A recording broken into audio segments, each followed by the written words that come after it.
serahkan kepada pelayanan kanak-kanak yang akan memulakan ibadah kita pada hari ini dengan mempersembahkan choir. Oke, persilakan dan seterusnya mengambil tempat.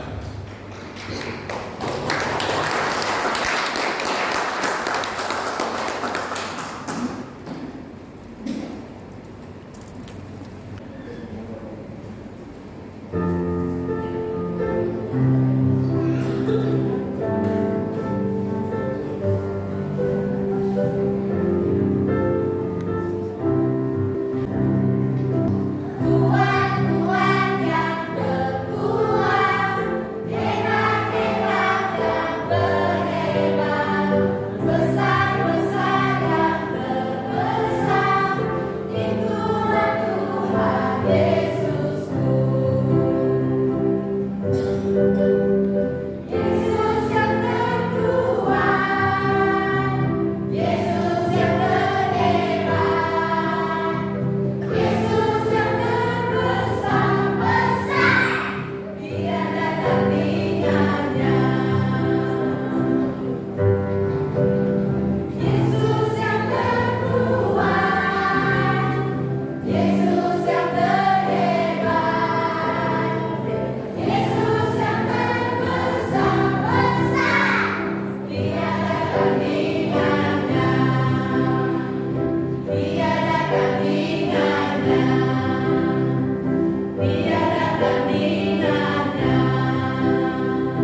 kasih Tuhan.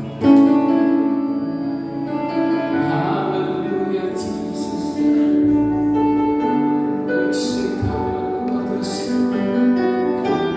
Terima kasih. Allah yang Maha Kuasa.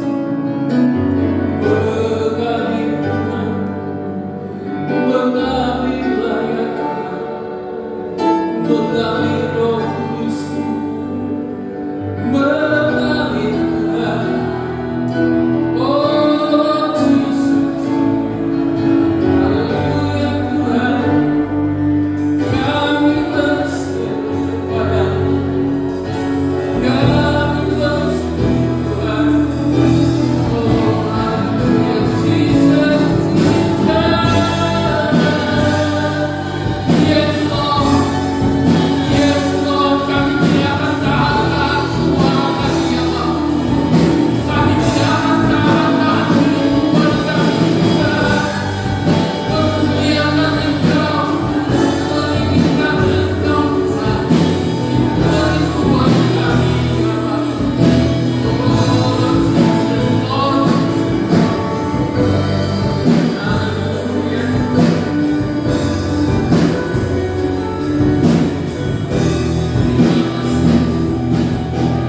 Haleluya Jesus.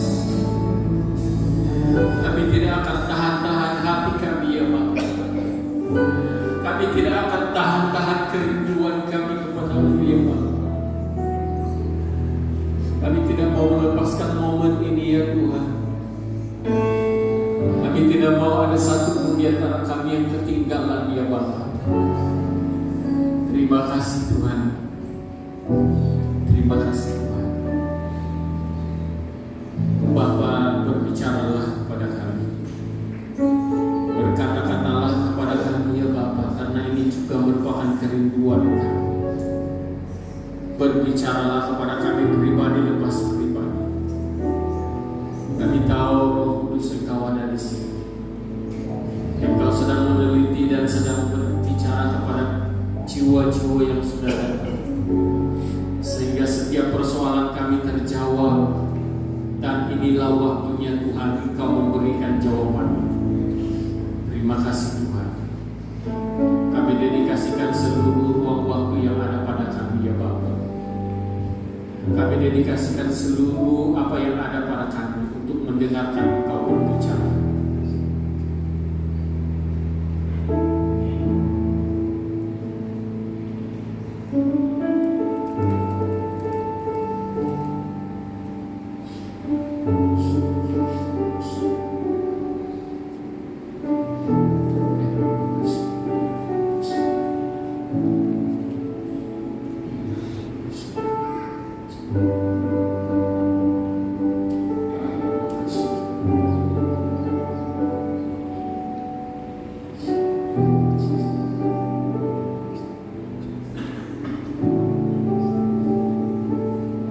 Terima kasih Bapa.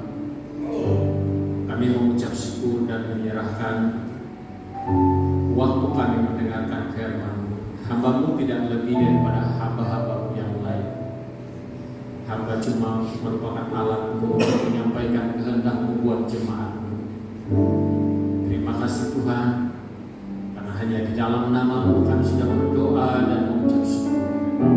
Semua anak Tuhan yang percaya katakan amin. Haleluya.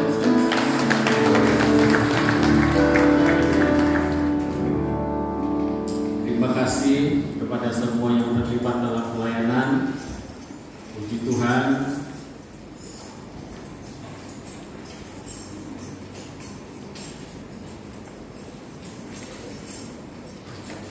Terima kasih kepada pelayanan sekolah minggu yang begitu luar biasa. Saya sangat-sangat diberkati dan sejak awal-awal pun saya memang sudah merasakan sesuatu yang luar biasa, sesuatu yang indah hari ini. Lewat senyuman mereka pun saya sudah tahu bahwa ada sesuatu yang Tuhan mau lakukan. Jadi saya harap dan saya percaya bahwa kita pada pagi hari ini semuanya enjoy di dalam Tuhan. Amin. Enjoy dalam kebaktian ini karena ada Tuhan yang bekerja, Tuhan yang melakukan pekerjaannya di tengah-tengah kita. Jadi saudara yang kasih Tuhan, ucapkan shalom. Shalom, selamat pagi. Kita bersyukur karena kebaikan kemurahan Tuhan. Beberapa waktu ini Tuhan sentiasa beserta dengan kita dan sentiasa memberkati kita, memberikan yang terbaik dalam kehidupan kita. Walaupun ada di antara kita yang mungkin mengalami beberapa masalah, khususnya masalah kesehatan, tapi kita tetap kuat, tetap percaya dan tetap berkerinduan di hadapan Tuhan. Jadi puji Tuhan. Pada pagi hari ini kita juga bersyukur karena masih ada kesempatan dapat beribadah bersama-sama, meskipun ada beberapa di antara kita yang berpergian dalam pelayanan dan dalam mungkin urusan-urusan tertentu, tapi kita tetap percaya seperti doa kita sebentar tadi bahwa seluruh keluarga besar Jemaat Shalom ini senantiasa diberkati dan dilindungi oleh Tuhan. Haleluya.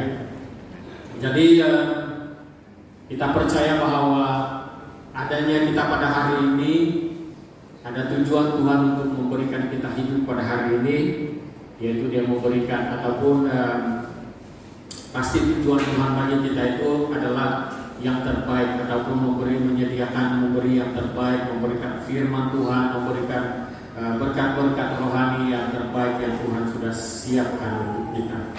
Jadi saya ingin membawa kita melihat ataupun membaca satu petikan firman Tuhan yang terdapat di dalam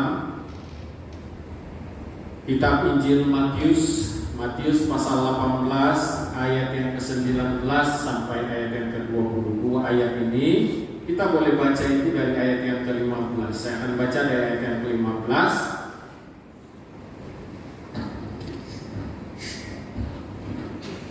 Ayat yang ke-15, tapi saya hanya mengambil ayat yang ke-19 dan 20 nanti.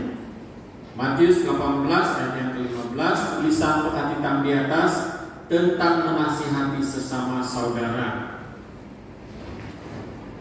Apabila saudaramu berbuat dosa, tegurlah dia di bawah 4 mata. Jika ia mendengarkan nasihatmu, engkau telah mendapatnya kembali. Jika ia tidak mendengarkan engkau, bawalah seorang atau 2 orang lagi, supaya atas keterangan 2 atau 3 orang saksi perkara itu tidak disangsikan. Jika ia tidak mau mendengarkan mereka, sampaikanlah soalnya kepada jemaat. Dan jika ia tidak mau juga mendengarkan jemaat, pandanglah dia sebagai seorang yang tidak mengenal Allah atau seorang pemuncukan. Aku berkata kepadamu, sesungguhnya apa yang kamu ikat di dunia ini akan terikat di sorga, dan apa yang kamu lepaskan di dunia ini akan terlepas di sorga. Ayat 19, dan lagi aku berkata kepadamu, jika 2 orang daripadamu di dunia ini sepakat meminta apapun juga, permintaan mereka itu akan dikabulkan oleh Bapa-Ku yang di sorga. Sebab di mana 2 atau 3 orang berkumpul dalam nama-Ku, di situ Aku akan ada di tengah-tengah mereka. Bukan akan ada di tengah-tengah mereka, tetapi di situ Aku ada di tengah-tengah mereka, kata Tuhan Yesus Kristus. Jadi pada pagi hari ini kita dapat melihat suatu pesanan ataupun suatu yang dikatakan oleh Tuhan Yesus sendiri. Dari ayat yang ke-19 dia katakan, Aku berkata kepadamu, jika 2 orang daripadamu di dunia ini sepakat meminta apapun juga, permintaan mereka itu akan dikabulkan oleh Bapa-Ku yang di sorga. Ayat yang ke-20 dikatakan di sana, sebab di mana 2 atau 3 orang berkumpul dalam nama-Ku, di situ Aku ada di tengah-tengah mereka. Berarti apa yang digembar-gemburkan oleh orang-orang yang tidak seiman dengan kita ataupun orang-orang yang tidak percaya, mereka katakan, berikan saya di mana ayat yang Tuhan Yesus katakan bahwa Dia adalah Tuhan. Ayat ini merupakan ayat yang tepat untuk menjawab hal itu. Karena Tuhan Yesus katakan, di mana ada 2 atau 3 orang berkumpul di dalam namaku. Nama siapa lagi kalau bukan Tuhan Yesus? Di dalam nama Tuhan Yesus, di situ aku hadir. Di situ aku ada di tengah-tengah mereka, kata Tuhan Yesus. Jadi saudara dikasih Tuhan, pada pagi hari ini saya ingin membawa kita untuk belajar dengan satu tema yang saya beri ataupun saya bawa untuk kita belajar, yaitu didengar, dilihat, dan dirasakan. Didengar, dilihat, dan dirasakan. Inilah yang kita mau lakukan. Inilah impian kita. Inilah yang kita mau supaya Tuhan itu ataupun iman orang percaya itu, iman orang Kristen itu dapat didengar walaupun dari jauh. Itu yang Paulus ungkapkan juga kepada jemaat, di mana dia menulis surat, kalau saya tidak datang di sana pun saya mendengar bahwa kamu itu tetap kuat, kata Paulus. Nah, kalau saya datang di sana pun saya dapat melihat betapa kamu adalah orang-orang yang tetap setia, tetap kuat di dalam Tuhan, dan betapa kamu adalah orang-orang yang begitu luar biasa dipakai Tuhan dalam pelayanan. Dan bila kita berada di tengah-tengah masyarakat ataupun berada di tengah-tengah perkumpulan orang percaya dan orang yang tidak percaya pun, kita itu seperti sebuah ataupun suatu nyala api yang terasa bahagia. Terasa bahang bukan karena kita itu bahaya, tetapi kita itu membawa berkat. Usahakanlah kesejahteraan kota di mana kamu aku tempatkan, kata firman Tuhan. Jadi itu yang perlu kita usahakan. Jadi kita mau menjadi jemaat yang didengar. Didengar bukan karena suara kita, tetapi didengar karena perbuatan kita. Didengar karena kita itu ada persekutuan, ada kesatuan. Didengar karena kita itu betul-betul mengekspresikan shalom Tuhan yang Tuhan berikan kepada kita dalam kehidupan kita. Didengar karena hal itu. Jangan sampai jemaat itu didengar karena masalah. Jangan sampai jemaat itu didengar, jemaat shalom ataupun kita ini didengar karena ada pertentangan. Jangan sampai kita ini didengar karena ada perkara-perkara yang cukup luar biasa yang membuat kita itu tidak menjadi berkat kepada orang lain. Dilihat orang yang ada di sekeliling kita itu mau melihat bagaimana buahnya kita, karena kita itu orang percaya, dan mereka mau melihat buah orang percaya itu bagaimana, dan mereka juga mau merasakan buahnya orang percaya itu bagaimana. Nah, saudara yang kasih Tuhan, didengar, dilihat, dan dirasakan, bukan danger, jahat, dan merahasiakan. Kalau kita mengawalkan danger, bahaya, jahat, apalagi itu sangat bahaya, dan merahasiakan. Dan kadang banyak sekali rahasia orang-orang yang tidak takut akan Tuhan. Mereka ini merahasiakan berbagai-bagai kejahatan.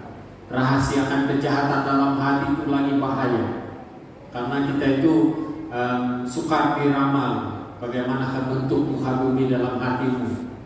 Suka diramal, nampak senyum tapi di dalam hati penuh dengan gunung berapi yang harus meletup, akan meletup tidak lama lagi. Itu rahasia orang-orang jahat. Tapi kita tidak mau seperti itu. Nah, saudara dikasih Tuhan, Anak-anak Tuhan itu transparent kan? Anak-anak Tuhan itu tidak ada rahasia-rahasia dia lagi. Tuhan yang ada dalam hatinya itu kelihatan. Anak-anak Tuhan itu Tuhan yang ada di dalam kehidupannya itu kelihatan. Transparent. Dia boleh memancarkan kasih dan kemuliaan Tuhan dalam kehidupan dia. Itu adalah anak-anak Tuhan. Kamu adalah anak-anak terang, kata firman Tuhan, bukan anak-anak kegelapan. Saya ingat dulu kehidupan pemuda-pemudi itu dulu. Saya lihat itu. Saya melihat mereka kalau pergi ke mana-mana keramaian, itu tidak ada yang duduk di tempat duduk, baik siang ataupun malam. Mereka itu sukanya di luar-luar pertemuan itu, karena di luar-luar pertemuan itu tidak ramai yang nampak. Apalagi kalau malam.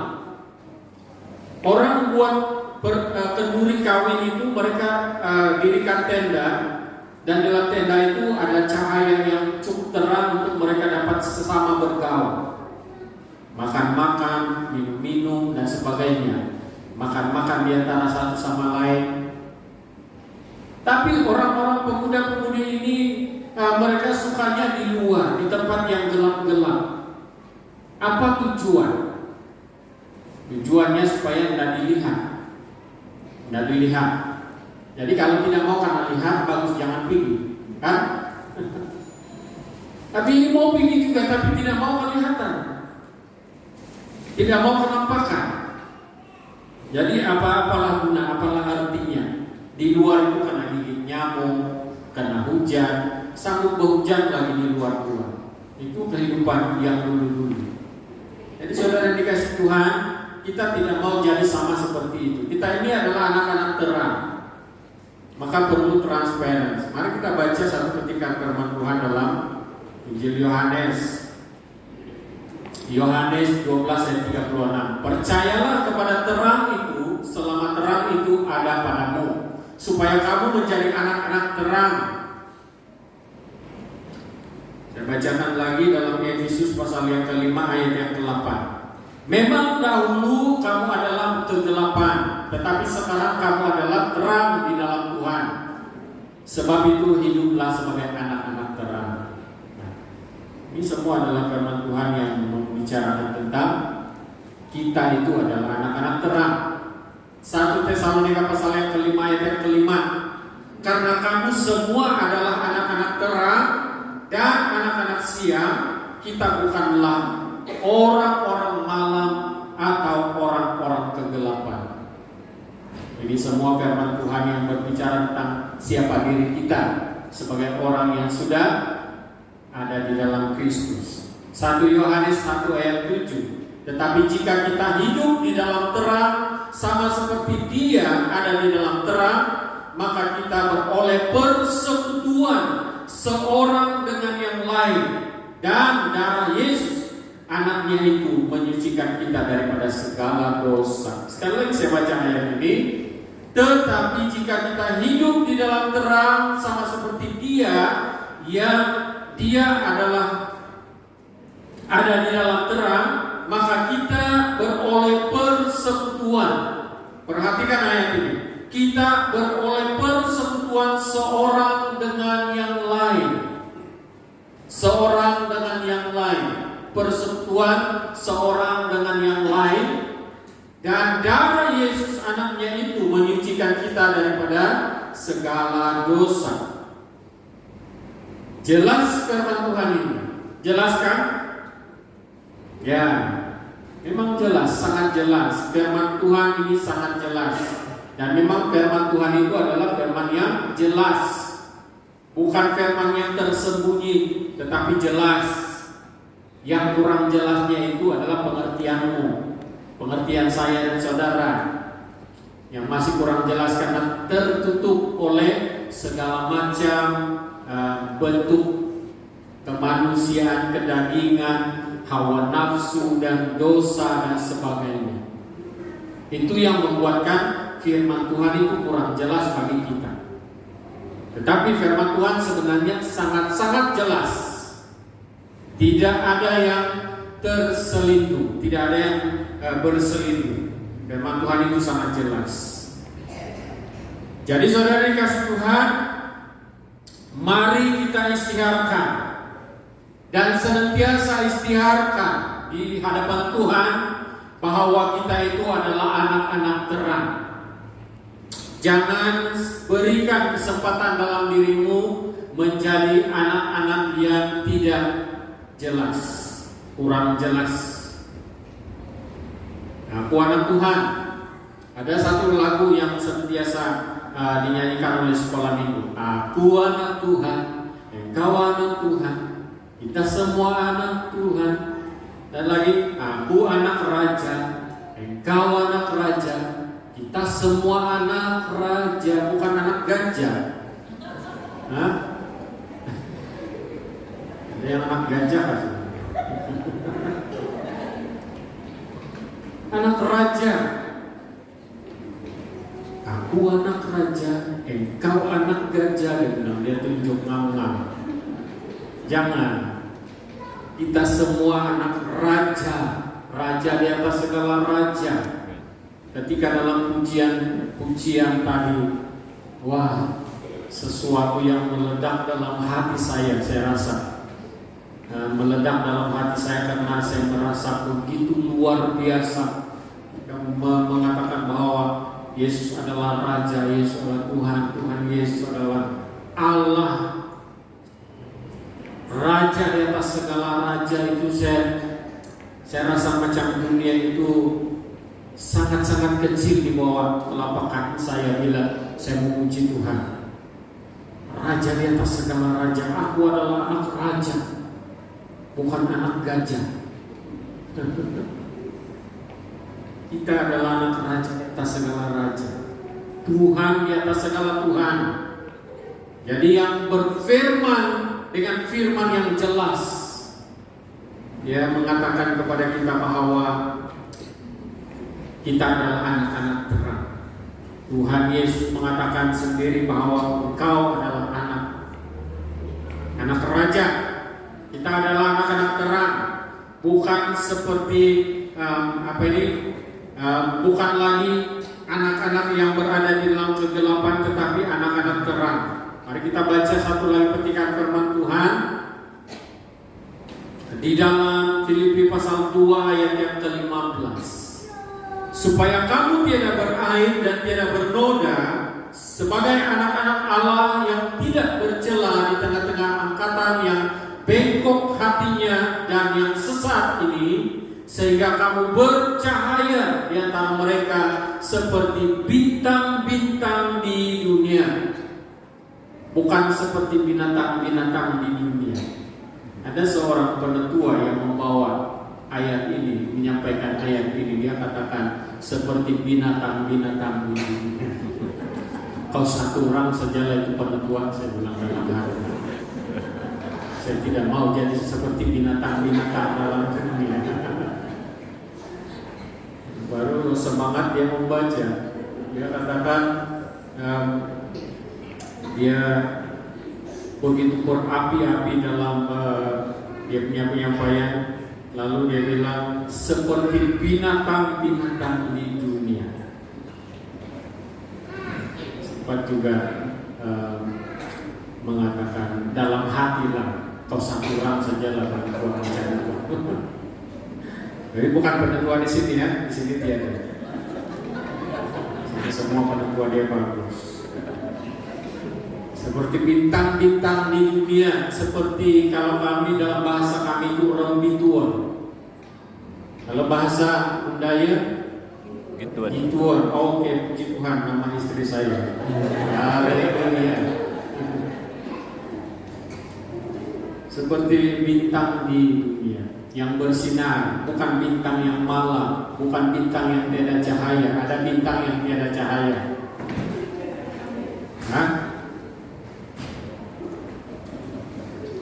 Kita bersyukur karena kita itu adalah dikatakan oleh Tuhan bahwa kita itu seperti anak-anak Tuhan, anak-anak Allah yang tidak bercela di tengah-tengah angkatan yang bengkok hatinya dan yang sesat ini, sehingga kamu bercahaya di antara mereka seperti bintang-bintang di dunia. Nah, kembali kepada tema sebentar tadi. Apa yang perlu, apa yang harus didengar, apa yang harus dilihat, dan apa yang harus dirasakan dalam kehidupan orang-orang percaya. Menurut saya, apa yang perlu didengar dan dilihat serta dirasakan oleh orang-orang di sekitar saya itu yaitu suatu perubahan. Suatu perubahan, suatu yang menyenangkan, sesuatu yang membangkitkan semangat, sesuatu yang memberikan tenaga secara dalaman dalam kehidupan seseorang yang ada di sekitar, sehingga mereka akan merasakan sesuatu yang baru sebelum mereka pergi dan selepas mereka pergi. Ataupun bila mereka mendengar tentang sesuatu yang kita lakukan, mereka akan mendengar, wah, ini yang tak belum pernah lihat, pernah dengar. Dan apabila mereka melihat, wah, pastor, ini yang kami mau dengar, mau lihat. Nah ini, minggu lalu saya dengar ini suara begini. Wah, dia bilang, suara dia pun menggerunkan saya. Ini seorang kawan pelayanan. Wah, pastor, dia katakan, wah, ini yang kita mau. Bukan karena saya seorang pastor, ataupun bukan karena siapa kita, tetapi yang kita buat itu adalah untuk kemuliaan nama Tuhan. Bila Tuhan dimuliakan, apa kata Tuhan? Bila aku ditinggikan dari bumi, aku akan menarik semua orang datang kepadaku, kata Tuhan. Jadi, bila Tuhan itu yang dimuliakan, orang akan merasakan sesuatu lewat hidup kita. Jadi itu yang kita, suatu perubahan, suatu yang menyenangkan, suatu yang membangkitkan semangat, bukan sesuatu yang menakutkan, mengerikan, menyeramkan, ataupun yang meruntuhkan. Jangan sampai nanti gereja Tuhan itu dilabel sebagai sesuatu yang mengerikan. Ya, persekutuan, pertemuan itu, wah, kita tidak mau pergi ke tempat itu karena itu tempat sangat-sangat mengerikan, sangat-sangat menyeramkan. Wah, tapi saya pernah bersama dengan seorang hamba Tuhan. Ketika dia berdoa saja pun itu sangat-sangat menyeramkan, mengerikan. Kenapa? Mengerikan di dalam Tuhanlah maksud dia. Wah, kalau dia berdoa sepertinya saya sudah 3 kaki dari lantai terbang. Kalau dia sudah mulai berdoa, Tuhan, dengan getarannya itu, ini seorang kawan pastor dulu, dengan getaran nada suara yang begitu tidak mendayu-dayu, dia tegas, tetapi luar biasa. Wah, saya jadikan itu sebagai idola untuk pelayanan doa.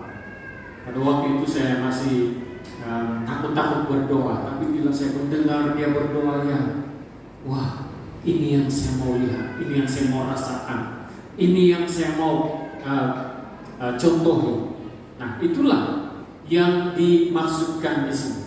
Jadi yang harus kita dengar ataupun yang harus kita lihat, yang harus dapat dirasakan oleh semua orang adalah sesuatu yang tidak menakutkan. Kalau menakutkan itu orang akan lari bertempiaran, ditampukkan, lari. Apalagi kalau mengerikan, apalagi kalau meruntuhkan. Segala sesuatu yang dilakukan dalam pertemuan itu meruntuhkan. Tidak akan ada orang yang akan datang dalam persekutuan, dalam pertemuan-pertemuan kita nanti, kalau itu meruntuhkan. Saudara yang kasih Tuhan, pertanyaan yang kedua tentang tema ini juga, siapa yang harus mendengar, melihat, dan merasakan? Kita harus tahu bahwa kita hidup dalam dunia ini bukan sendiri. Ada orang yang akan melihat, ada orang yang berada di sekitar kita. Istri, suami atau anak-anak kita ada di sekitar kita, orang-orang yang ada di sekeliling kita, jiran-jiran kita adalah orang-orang yang ada di sekitar kita, orang-orang yang tidak seiman juga ada di sekitar kita. Dan mereka inilah yang akan mendengar, akan melihat, akan merasakan bagaimana hidup. Kalau engkau adalah orang-orang yang tinggal di dalam Tuhan, ada Tuhannya dalam hidupnya, ada Yesus dalam kehidupan dia, orang akan lihat itu, orang akan rasakan itu, orang akan dengar itu. Maka saudara yang dikasih Tuhan, kita perlu sangat-sangat menyadari hal ini, karena ada orang di sekitar kita. Itu orang yang ada di sekitar kita itu kemungkinan adalah orang percaya, bukan lagi kemungkinan, dia pasti. Dan kemungkinan juga orang yang tidak percaya, belum percaya. Dan kemungkinan yang ada di sekitar kita itu adalah orang-orang yang sedang mencari Tuhan, sedang mencari Tuhan, dan mereka sedang tertanya-tanya. Bila mereka adalah orang percaya ataupun orang Kristen yang belum berapa percaya, mereka mencari di manakah yang ada damai, di manakah yang ada shalom. Bila mereka melihat orang percaya yang mengerikan, orang percaya yang menakutkan, yang meruntuhkan, mereka akan mulai rasa tertolak. Mereka katakan, wah, inikah? Tetapi bila mereka melihat, mendengar, dan merasakan orang yang Kristus Yesus sedang memerintah dalam hati dia, yang sedang dirasakan, sedang menyatakan tentang kemuliaan Tuhan, mereka juga akan mengatakan, wah, inilah jawaban, inilah yang saya mau selama ini yang saya cari selama ini. Nah, mereka sudah menemukan Yesus dalam kehidupannya. Saudara yang kasih Tuhan, sesuai dengan pembacaan kita pada pagi hari ini, sekurang-kurangnya ada 4 perkara yang perlu kita pastikan menjadi dasar dalam kehidupan kita. Memastikan bahwa setiap pertemuan, perkumpulan itu dapat menikmati kehadiran Tuhan, hadirannya Tuhan, supaya pertemuan-pertemuan itu dapat didengar, dapat dilihat, dapat dirasakan. Yang pertama, kita kembali kepada pembacaan ini. Dan lagi aku berkata kepadamu, ini Tuhan Yesus yang mengatakan, jika 2 orang daripadamu di dunia ini sepakat meminta apapun juga, permintaan mereka itu akan dikabulkan oleh Bapa-Ku yang di surga. Bukan Bapa-Ku yang di sana, tetapi Bapa-Ku yang di surga. Itu Tuhan Yesus katakan. Ya, Bapa yang di surga, yaitu Allah sendiri. Dikatakan di sana, jika ada 2 orang daripadamu di dunia ini sepakat, perkataan sepakat, berarti ada kesatuan,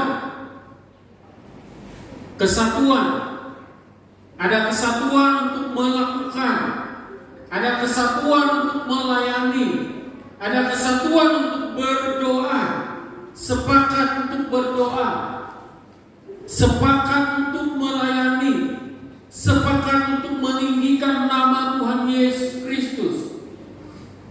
Ada kesatuan untuk dalam segala hal dalam gereja. Ada kesatuan yang erat, yang terikat dengan kasih Kristus. Maka kita dapat melihat Tuhan Yesus katakan, apa saja kamu minta, itu akan diberikan oleh Bapa-Ku yang di surga.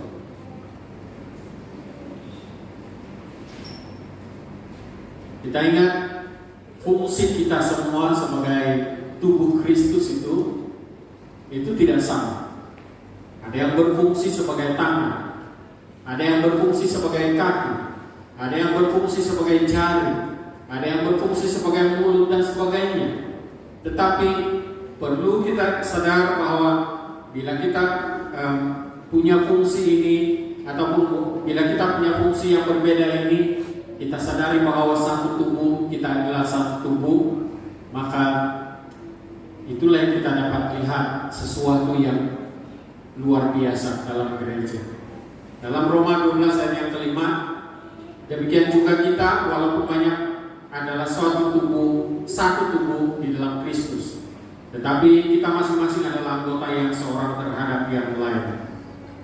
Roma 15 ayat 6 dan 7, sehingga dengan satu hati dan satu suara kamu memuliakan Allah dan Bapa Tuhan kita Yesus Kristus.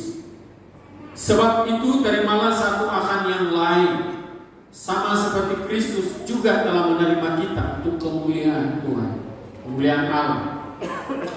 Efesus pasal yang keempat ayat yang ketiga hingga 6. Dan berusahalah memelihara kesatuan roh oleh ikatan damai sejahtera, satu tubuh dan satu roh, sebagaimana kamu telah dipanggil kepada satu pengharapan yang terkandung dalam panggilanmu, satu Tuhan, satu iman, satu baptisan, satu Allah dan Bapa dari semua, Allah yang di atas semua dan oleh semua dan di dalam semua. Firman Tuhan sangat jelas memberitahukan kepada kita bahwa kesatuan itu sangat penting. Untuk menjadi sebuah ataupun suatu pertemuan ibadah yang dapat dirasakan, kita sendiri akan dapat merasakan, melihat, merasakan hadirat Tuhan, merasakan mujizatnya Tuhan, melihat mujizat Tuhan, dan apa lagi? Yang ketiga itu apa? Dirasakan,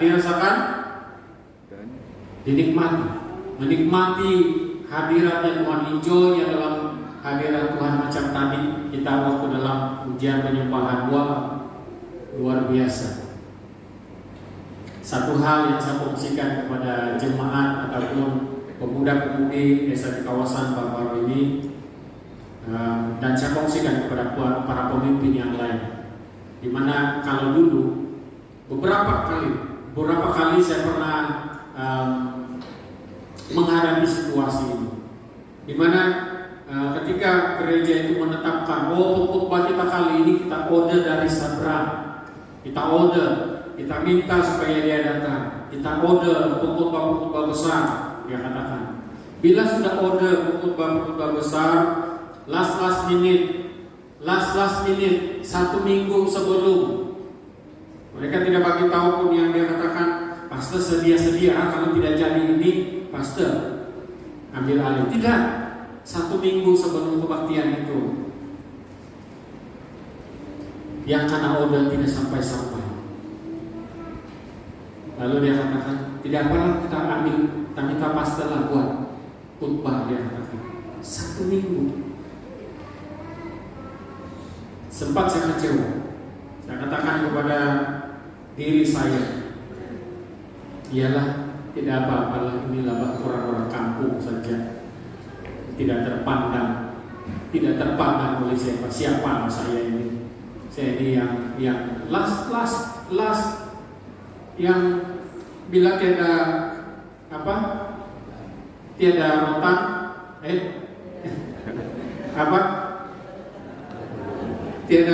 akar pun berguna. Akar ini pun yang rambut sudah begini. Ini kecewa, ada kecewaan. Wah, tapi bila Tuhan mengolah sesuatu dalam diri saya, rupanya baru saya sadar beberapa bulan yang lalu bahwa orang yang terakhir dipanggil itu adalah kehendak Tuhan. Dialah yang Tuhan inginkan. Amin. Jadi ingat, bila Anda adalah orang yang terakhir yang dipilih, jangan pernah kecewa. Anda yang telah dipilih oleh Tuhan itu. Jadi saudara yang kasih Tuhan, saya beritahukan kepada pemuda-pemudi kawasan baru-baru ini, karena kita sandarkan kepada wira, apa itu? Bukan wira meletup. Bukan meledak, apa itu? Tapi wira bilang, oke, kami tidak dapat ambil karena kami ada activity. Jadi buang kepada pemuda-pemudi. Lalu si pemuda-pemudi pun tertunggu. Tapi saya katakan kepada mereka, saya menyemangati mereka sehingga hal itu direkam oleh seorang hamba Tuhan yang katakan, saya katakan kepada mereka, bila Anda adalah pimpin ataupun yang memimpin kebaktian yang terakhir dipilih, Anda adalah pilihan Tuhan. Yang lain bukan pilihan Tuhan, belum dipilih Tuhan, tetapi Anda adalah pilihan Tuhan. Dan sesungguhnya bila kita sudah hadir dalam pertemuan hari Malaysia baru-baru itu luar biasa, karena ada pekerjaan Tuhan, itulah pilihan Tuhan. Jadi saudara dikasih Tuhan, gimana sudah kita? Kembali kepada tema tadi, kembali kepada pembacaan tadi, kesatuan itu sangat penting. Kesatuan itu sangat penting. Jangan ada kekecewaan di dalam kesatuan. Kalau Tuhan sudah pilih kita, biarpun hari ini hari Minggu, hari untuk kita dipilih 1 jam sebelum kita berkhotbah, kita sudah baru dikasih tahu, pun lakukan saja apa yang Tuhan kehendaki buat kita. Saya pernah juga melalui seperti itu. Bila saya sudah sampai pakai t-shirt lagi itu pilih gereja, si penetua bilang, Pastor, kau khotbah ini adakah begini pakaian di khotbah? Tidak, apa, saya kasih pinjam kau kot gitu. Tapi kot dia besar, jadi saya tidak pakai. Tidak apa, khotbah saja. Siap atau tidak siap. Tapi Tuhan itu luar biasa. Kalau Tuhan sudah bergerak, Tuhan sudah bekerja, itu pasti sesuatu yang baik akan dirasakan, akan dilihat, akan dinikmati. Yang kedua, dalam pembacaan kita sebentar tadi, kita dapat melihat suatu paparan yang luar biasa, yaitu kesepakatan. Yang katakan, di mana ada 2 orang yang sepakat meminta dalam namaku, di mana ada 2 atau 3 orang berkumpul di dalam namaku, berarti ada kesepakatan. Sepakat artinya sama-sama melakukan, sama-sama bersetuju, sama-sama untuk mengisytiharkan. Nah, ini yang penting, sama-sama melakukan sesuatu di dalam pelayanan. Jangan nanti si pendoa sedang semangat berdoa tapi jemaat meningu saja. Macam mana ya mulut si pendoa itu? Itu tidak sepakat nama dia. Kalau sepakat berarti kalau si pendoa syafaat ada di depan berdoa, kita juga berdoa. Sepakat nama dia. Sepakat, sama-sama melakukan. Tidak hanya orang lain yang melakukan. Tunggulah jawaban doa daripada si pendoa syafaat ini. Tunggulah jawaban doa daripada si pastor ini. Harap-harap saya punya doa ini ujung tahun, sebelum ujung tahun ada jawaban doa. Itu saya ungkapkan kepada keluarga saya baru-baru ini. Untuk adik kami yang masih bujang. Jadi bagi Anda yang masih bujang hari ini pun didoakan. Harap-harap ujung tahun ini ada jawaban. Kan? Amin kan? Yang amin itu yang sudah. Tapi amin lah bahkan untuk orang lain yang memerlukan. Baik.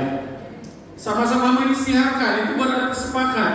Mengisytiharkan apa? Mengisytiharkan kedaulatan Tuhan dalam ibadah, kedaulatan Tuhan di dalam pertemuan-pertemuan. Sama-sama mengisytiharkan kuasa Tuhan bekerja. Sama-sama mengisytiharkan pekerjaan Roh Kudus terjadi ataupun berlaku, berleluasa di dalam pertemuan. Itulah kesepakatan. Kalau salah satu daripada orang yang ada dalam pertemuan itu menidakkan, berarti tidak sepakat. Jadi kalau kita mau merasakan, melihat dan menikmati pekerjaan Tuhan yang luar biasa itu, kita harus sepakat, sama-sama mengisytiharkan, sama-sama melakukan apa yang Tuhan kehendaki, sama-sama mengasihi, mencintai, sama-sama menyatakan kebenaran. Itu juga yang perlu dilakukan dalam pertemuan. Sama-sama dalam semua hal bagi nama Tuhan, sama-sama dalam semua hal bagi kemuliaan Tuhan Yesus Kristus. Amin. Mari kita katakan sama-sama. Sama-sama. Haleluya. Sama-sama. Sepakat untuk mengisytiharkan kedaulatan Tuhan. Yang ketiga, apa yang kita dapat lihat dalam paparan pembacaan kita pada pagi hari ini, di mana ada 2 orang meminta di dalam namaku, kata Tuhan, dan di mana ada 2 atau 3 orang berkumpul di dalam namaku, di situ aku hadir, kata Tuhan. Aku akan berada di tengah mereka, ya katakan. Jadi yang dipaparkan, yang terlihat di dalam perkataan itu adalah satu iman. Ada iman, sama-sama beriman, percaya bahwa yang hadir di sana adalah Tuhan Yesus Kristus, bahwa yang kita sembah, yang kita agungkan itu adalah Tuhan Yesus Kristus, bukan hal-hal lain, bukan mendewakan orang lain, bukan mendewakan pastor. Tolong jangan mendewakan, tolong jangan terlalu mengangkat-angkat pastor yang ada di tengah-tengah kamu, sebab dia juga adalah manusia. Dia pun luar biasa, dia pun pastornya luar biasa, tapi tolong jangan mendewa-dewakan dia. Sedikit tuh pastor, sedikit sih kalau si pastor. Tolong jangan dewa-dewakan si pastor. Dia manusia biasa yang penuh dengan kelemahan dan masih ada dosa. Tapi mari kita lihat kepada pribadi yang satu ini, yaitu Tuhan Yesus Kristus yang hadir di tengah-tengah kita. Kita mau lihat dia. Apakah perkara yang mengawali terjadinya Pentakosta ketika terjadi di pertemuan para murid Tuhan Yesus dalam Kisah Para Rasul pasal yang kedua ayat yang pertama sampai ayat yang ke-47, dan di dalam Kisah Para Rasul pasal 1 ayat 14. Sana dikatakan, mereka semua bertekun dengan sehati dalam doa bersama-sama dengan beberapa perempuan.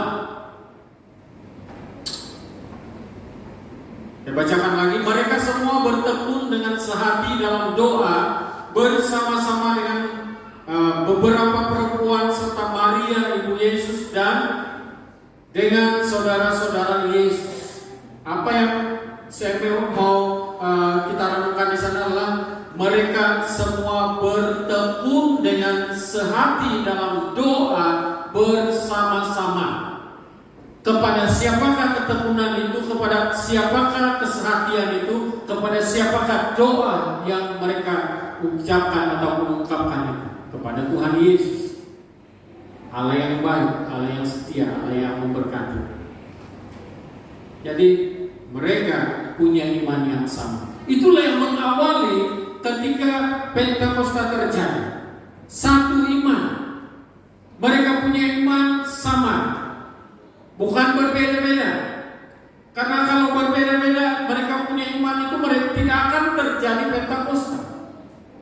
Tidak akan terjadi pencurahan Roh Kudus pada waktu itu. Kalau iman mereka itu berbeda-beda, tapi karena iman mereka satu di dalam Kristus, maka terjadilah Pentakosta. Terjadilah pencurahan Roh Kudus. Nah, jadi apa yang perlu kita lakukan dalam kehidupan kita adalah satu iman. Kalau satu iman bergerak, bertemu dengan sehati dalam doa bersama-sama kata firman Tuhan, maka kita akan dapat merasakan ataupun dirasakan, dilihat dan dinikmati oleh orang lain. Karena ada Tuhan yang tinggal ataupun bekerja di tengah-tengah kita. Yang keempat, ada roh yang sama. Ini perlu ingat. Roh Kudus yang dicurahkan oleh Tuhan Yesus untuk Pentakosta adalah sama, tidak berbeda-beda. Saya dapat Roh Kudus, Anda juga dapat Roh Kudus. Saya mendengar suara Roh Kudus, Anda juga mendengar suara Roh Kudus. Dan Roh Kudus yang sama, bukan berbeda-beda.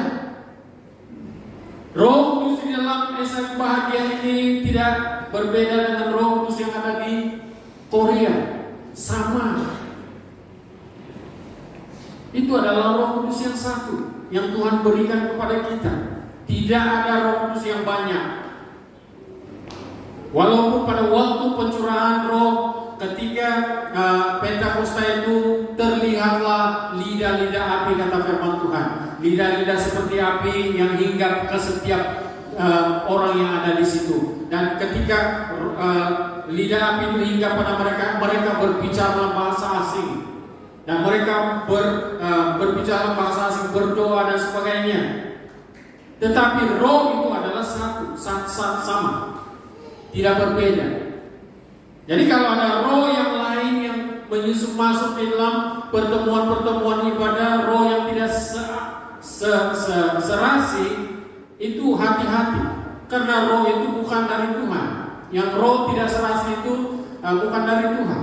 Jadi hati-hati. Nah, Tuhan, kalau kita berada di dalam pertemuan-pertemuan seperti ini, dan kalau kita mau supaya kita ini dapat dirasakan, dilihat dan dinikmati oleh semua orang dan kita semua pada hari ini, pastikan roh yang ada dalam kehidupan kita itu adalah Roh Kudus, roh yang sama. Jangan izinkan roh yang berbeda daripada Roh Kudus. Seperti dalam pujian penyembahan sebentar tadi, ya sekali lagi saya tidak mengangkat mereka ini, tapi memang kenyataannya Roh Kudus itu bekerja. Kenyataannya bekerja. Saudara kasih Tuhan, Roh Kudus pekerjaannya adalah mengisahkan, membuatkan orang itu bertobat, mempersatukan. Tindakan Roh Kudus adalah mempersatukan, tidak mencerai-beraikan. Tindakan Roh Kudus adalah mengajar. Cara kerja Roh Kudus adalah mengajar, menghibur, menolong. Itulah yang dilakukan oleh Roh Kudus, sehingga jemaat yang disatukan itu mengalami pertobatan, mengalami kesatuan yang baik yang diikat dengan kasih Kristus, mengalami pengetahuan, mendapat pengetahuan yang luar biasa karena Roh Kudus itu mengajar. Ketika firman Tuhan diberitakan, bila kita bukakan hati kita untuk mendengar firman Tuhan, maka Roh Kudus itu mengajar kita supaya menjadi bijaksana dan bijaksini tentang keadaan-keadaan dunia. Dia juga menghibur. Hati yang telah remuk dihiburkan oleh Tuhan. Hati yang hancur Tuhan hiburkan lewat Roh Kudus. Roh itu penghibur, Roh Allah itu penghibur. Hati yang patah, Dia berikan kesembuhan, Dia berikan pemulihan, Dia berikan damai sejahtera. Karena Tuhan Yesus telah katakan, damai yang kuberikan adalah damai sejahtera yang kuberikan itu tidak terdapat dalam dunia ini, tapi hanya satu-satunya yang memberi damai sejahtera itu Shalom yang sempurna adalah Tuhan Yesus. Dia juga menolong kita saat kita tidak mampu, saat kita tidak lagi terdaya untuk melakukan berdepan dengan sesuatu, yang datang menolong kita adalah Roh Kudus. Dan yang bekerja dalam persekutuan orang-orang percaya itu adalah Roh Kudus. Jadi jangan main-main dengan pertemuan-pertemuan ini. Kalau kita main-main berarti kita tidak dapat dirasakan, dilihat dan dinikmati oleh orang lain. Puji Tuhan. Roh Kudus itu tidak memecah belahkan. Dia tidak mencerai-beraikan. Dia tidak mengasingkan itu kumpulan E dan kumpulan B. Tidak. Dia mempersatukan. Dia mengikat di dalam kasih. Jadi kalau ada ketidakserasian dalam roh kita, mari kita cepat-cepat cek dengan Tuhan Yesus Kristus. Cepat-cepat cek. Saya selalu begitu. Kalau ada sesuatu yang menggumpal dalam hati saya yang tidak menyenangkan, saya cepat-cepat cek dengan Tuhan Yesus. Tuhan, apakah ini berkenan kepada Allah atau tidak? Dan Tuhan katakan tidak. Dalam nama Tuhan Yesus, tanggalkan itu. Cepat-cepat cek dengan Tuhan Yesus. Karena pekerjaan Roh Kudus itu lemah lembut, teratur, tertib. Roh Kudus tidak menyatakan hal-hal yang pelik-pelik dan yang tidak berkenan kepada Tuhan. Roh Kudus tidak mungkin berbicara astagfirullah ya. Tidak. Itu roh kuda itu. Tidak mungkin Roh Kudus berbicara pasca tangkap telepon di orang ini. Tengok YouTube saja di orang waktu untuk pastor. Tidak. Tuhan tidak, Roh Kudus tidak akan berbicara begitu. Roh Kudus tidak akan berbicara seperti itu. Tapi Roh Kudus akan menegur orang-orang yang tidak setia sebenarnya, secara pribadi. Jadi Roh Kudus itu tertib, teratur, lemah lembut, tidak menyatakan hal-hal yang pelik-pelik. Roh Kudus itu tidak akan bagi tahu, oh pastor tinggal 2 hari sejak kau hidup. Saya tidak mau Roh Kudus yang begitu. Bikin sakit hati, bikin tekanan. Kalau dia katakan pastor tinggal 1 bulan kau hidup, kesianlah kau tinggallah istri kau tinggallah anak-anak kau masih kecil, dia bilang aduh. Ataupun mungkin Roh Kudus, kalau ada roh yang memberitahu pastor tanggal kematian kau seperti ini, 29 hari bulan 6 tahun 2024 kau akan mati. Ya ampun, puji Tuhanlah ada kesempatan bertobat. Tapi saya tidak mau karena kasih tahu begitu.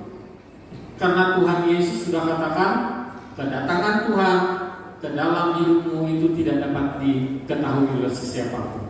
Kalau Tuhan Yesus yang sudah memberitahu seperti itu, tidak mungkin ada pertentangan dengan Roh Kudus. Roh Kudus tidak akan menentang apa yang Tuhan Yesus sudah ungkapkan. Ya, jadi kita tunggu saja apa yang Tuhan katakan. Tuhan pasti akan datang untuk kedua kalinya dalam kehidupan, tapi tidak tahu bila. Tuhan Yesus datang tidak diketahui. Tiba-tiba dia datang seperti pencuri. Dia katakan, kan firman Tuhan katakan. Jadi kalau ada roh-roh yang memberitahukan hal-hal seperti itu, cepat-cepat cek dengan Tuhan Yesus. Itu bukan dari Tuhan. Kalau itu bukan dari Tuhan, itu ditiadakan dalam nama Tuhan Yesus. Kadang-kadang ini iblis ini campur untuk menyamar sebagai malaikat terang. Dia bisikkan pun, ini iblis ini membisikkan sesuatu pun hampir betul itu. Dia guna firman Tuhan lagi, sama seperti dia menjatuhkan Adam dan Hawa. Tapi harus hati-hati. Harus hati-hati. Jadi kesimpulannya adalah yang sedikit. Saya mau menyatakan penghalang untuk dapat merasakan kehadiran Tuhan ataupun hadiran Tuhan. penghalang untuk kita ini dapat dirasakan, dilihat dan didengar oleh Tuhan, oleh jemaat lain ataupun orang lain. Penghalangnya adalah tiada kesatuan, simple. Tiada kesatuan, tiada kesepakatan. Dan mungkin kita juga sentiasa memberikan ruangan-ruangan dalam hidup kita itu, mengizinkan roh-roh lain menguasai pertemuan ataupun persekutuan kita, ataupun kita membiarkan imajinasi kita itu menguasai kita. Jangan. Kita perlu orang bilang, kita perlu betul-betul fokus dengan Tuhan. Jadi jangan sampai kita itu terhalang dalam pertemuan, dalam persekutuan karena ketidaksatuan. Kita tidak izinkan ketidaksatuan, ketidaksepakatan. Kita tidak izinkan roh-roh lain yang menyusup dalam persekutuan kita, karena itulah yang menghambat kita itu untuk dapat didengar, dapat dirasakan, dapat dilihat. Bukan untuk menonjol, bukan untuk kita itu supaya saya ini dapat dirasakan oleh orang, dapat dinikmati oleh orang, dapat didengar oleh orang. Saya perlu buat begini supaya nama saya semakin naik. Tidak. Saya belajar untuk tidak sekali-kali menulis nama saya di dalam situasi, karena Tuhan sendiri tahu. Kalau dia mau bawa naik, dia bawa naik. Kalau dia mau angkat saya untuk pergi ke satu tempat yang lebih tinggi lagi, itu urusannya Tuhan. Yang penting jangan saya sombong. Begitu juga dengan kita di jemaat ini. Kalau Tuhan mau angkat kita di next level, itu urusannya Tuhan. Yang penting kita itu ada kesatuan, ada kesepakatan, satu iman, satu roh untuk kemuliaan nama Tuhan. Amin. Jadi untuk saya mengakhiri kata-kata pada pagi hari ini, sesi ini, jika kita itu sedang berjalan dalam panggilannya Tuhan atau dalam pimpinannya Tuhan, satu hal yang perlu kita ingat, tanamkan dalam hati kita bahwa kita itu tidak dibuat, kita itu tidak dipanggil Tuhan untuk menjadi pasif. Maksud dia, kita itu tidak dipanggil Tuhan, kita itu tidak dipimpin Tuhan untuk menjadi diam diri, untuk tidak bergerak, untuk tidak berbicara, untuk tidak mengatakan sesuatu yang bagi kemuliaan nama Tuhan. Tetapi Tuhan membuat kita, membawa kita, menuntun kita, memimpin kita dalam hidup ini untuk menjadi alat yang berguna di dalam kemuliaan nama Tuhan. Saudara dikasih Tuhan, sampai di sini renungan yang saya bawakan untuk kita pada pagi hari ini. Puji Tuhan. Terima kasih untuk perhatian semua. Mari kita tutup kepala kita berdoa.